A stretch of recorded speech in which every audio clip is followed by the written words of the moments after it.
The use of horses weren't common, despite Tolkien's creation of Rohan.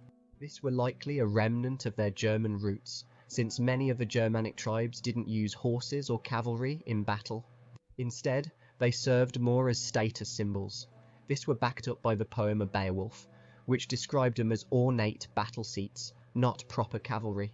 An old Anglo-Saxon maxim also suggested that warriors stood while an earl belonged on horseback. A king is eager for ruling. He hates the one who claims land, loves the one who offers more. Power must go with pride, boldness with sharpness of mind. Both must decide to seek battle. An earl belongs on the back of a horse. A troop must ride in a company. A foot soldier stand fast. A woman belongs at her embroidery. An example of this were the Battle of Maldon, 991 AD, where, afore the clash, the warriors were ordered to loose their horses and shoo them away. This weren't to say horses went unused. Bede, for instance, noted that young Anglo-Saxon lads loved to race on them. They were also definitely used for hunting, farming and getting about. Why would they have done this? The Britons used horses and so did the Romans and Huns, so the Anglo-Saxons would have known by them the power of cavalry. Well, there were two explanations. One, tradition. Maybe it just weren't seen as summat their folk did.